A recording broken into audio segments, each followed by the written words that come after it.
Introduction to Geometry, Level 1. Geometry is extremely useful for engineers, architects, painters, carpenters, teachers, electricians, machinists, home builders, and many more. Geometric principles are important in the construction of buildings and roads, the design and use of machinery, the creation of three-dimensional visuals and effects, and to better understand and unlock the secrets of the universe itself. Like any language and mathematics course, the important ideas in geometry must be developed gradually, with understanding, practice, and effort. Alright, let's get started with the basics. The simplest figure studied in geometry is called a point. Although a point doesn't have any size, it is often represented by a dot, which does have some size. But keep in mind that for the most part, they do not have a size. We use a dot to visually represent a figure that lacks size. We usually name points by using capital letters. For example, the following 5 points are called point A, point B, point C, point D, and point E. All geometric figures consist of points. Another familiar geometric figure is called a line. Lines are made up of points and are straight. The arrows on the end of the figures show that the line extends infinitely far in both directions. They extend forever and ever. Although a picture of a line has some thickness, the line itself has no measurable thickness, so keep that in mind. Unless it is explicitly stated, lines have no thickness. The following figures are examples of lines. There are 2 different ways we can name lines. The first way is by using a single lowercase letter, such as line M. The alternative way to name lines is by using their points. For example, the line on the right contains the points A and B, so we can call the line AB. Using symbols, we can denote it like this: AB with a line on top, or as follows, line BA. Both ways are acceptable, but for the most part, we denote the letters in alphabetical order, so AB will be the typical way to denote this line. To talk about the next geometric figure, we need to remember a concept learned in Algebra 1. In algebra, you learn that a number line is formed when a numerical value is assigned to each point on a line. For example, the following line represents a number line, and point A is located at -1. Likewise, point B is located at 1.5, or written another way as 1.5. We need to understand number lines in order to understand line segments, or simply segments. Like lines, segments are made up of points and are straight. What distinguishes them from lines is the fact that line segments have a definite beginning and end. In other words, they are measurable. They do not extend forever and ever in both directions like lines do. The following are examples of line segments. The line segment on the left can be denoted as AB or segment BA. Notice that we add a segment on top of the letters in order to distinguish it from that of a line, which contains arrows in both ends. Also notice that a segment is named in terms of its 2 endpoints, because a segment has a definite beginning and end. The figure in the middle contains 2 line segments. The vertical, up and down segment can be called RS or segment SR. Once again, we usually denote them in alphabetical order. The horizontal, crosswise, or from left to right, can be named as segment ST or segment TS. In the following number line, the segment whose endpoint is located at the coordinate of -1 and 1 is denoted as line segment BD or segment DB. Likewise, a segment that has a coordinate at -2 and 2 is denoted as segment AE or segment EA.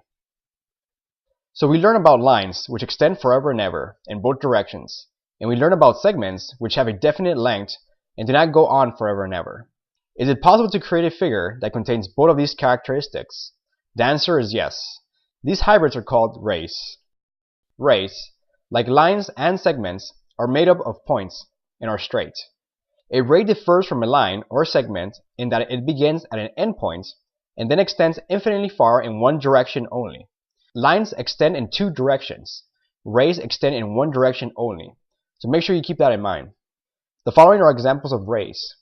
Now when it comes to denoting them, we actually need to be careful and make sure we start denoting a ray by naming its endpoint first.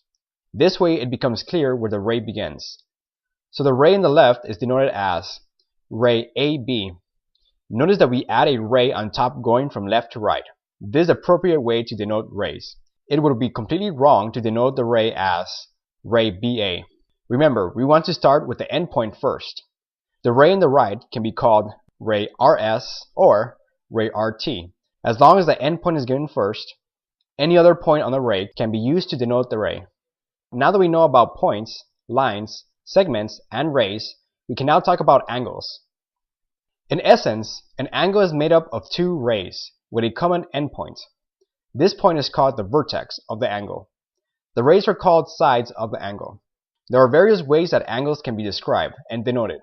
For example, if we place the number 1 inside the angle near the vertex, like this, we would denote this angle as angle 1. The symbol that we use to denote angles is drawn as follows. It's essentially a picture of an angle. If the angle only contains one letter in the vertex, then you denote it as angle A. When you denote the angle using one letter, make sure you name the point on the vertex. An alternative way is needed if the angle is described in terms of 3 points. For example, if this angle has a vertex labeled as A, and the other points are B and C respectively, then we need to denote the angle as follows. Angle BAC, or angle CAB. Notice that when we use 3 letters, the vertex, in this case A, must be named in the middle. Make sure you always do this. If we take the same angle and draw another ray from point A to point D, we would end up with 3 new angles. Make sure you can see them. The first angle is formed by points BAD and is denoted as angle BAD or angle DAB. The second angle is denoted as angle DAC or angle CAD. And the third angle is denoted as angle BAC or angle CAB. Notice that if we try to denote any of the angles by using only one letter, such as angle A, we will be totally confused what angle we are referring to, because all the angles share the same vertex. So in this case, it is really convenient to use 3 letters to name the angles. Alright, the final figure we will talk about is formed by using 3 segments and combining them in the following way. The figure that we just created is called a triangle, and we denote it as follows. Triangle ABC, or triangle ACB, or triangle CBA, or triangle CAB, or triangle BAC, or triangle BCA. Notice that the letters need to start at one point and move either clockwise or counterclockwise when denoting them. The convenient way is once again by using letters that are in alphabetical order whenever possible. So triangle ABC will be the best way to describe this triangle. Notice that a triangle has 3 segments as its sides. Notice that there seems to be 3 angles, but they contain no rays. Nevertheless, this figure contains 3 angles. They are angle A, angle B, and angle C. If you recall from your algebra class, we often talked about sets. Well, it turns out we can think of a triangle as being a union of 3 segments, and can be denoted using set notation as follows. Triangle ABC is equal to segment AB union with segment BC union with segment AC. Likewise, the intersection of any 2 segments or sides forms the vertex of a triangle and can be denoted using set notation as follows. Vertex A is equal to segment BA intersected with segment AC. Vertex B is equal to segment AB intersected with segment BC. And vertex C is equal to segment AC intersected with segment CB. Alright, and there you have it. These are the basic building blocks of geometry, and this is only the beginning. To recap, we learned about points, which have no sides, but we draw a point to visually represent one. We also learned about lines, which contain points and extend infinitely in both directions. This is represented by the arrows that point in both directions. We also learned about segments, which have a definite length. In other words, they are measurable. As a consequence, they have a beginning and an end, which are called the endpoints of the segment. We also learned about rays, which share the characteristics of a line and a segment. It contains an endpoint in one side and contains an arrow in the other side, which extends infinitely in a direction it is facing. When we have 2 or more rays that share a common point called a vertex, we form angles. And finally, when we connect 3 line segments together, forming 3 distinct vertices, we create a triangle. Okay, Make sure you are familiar with all these figures, an appropriate way to denote and name them. In our next video, we will practice denoting and naming figures with various examples.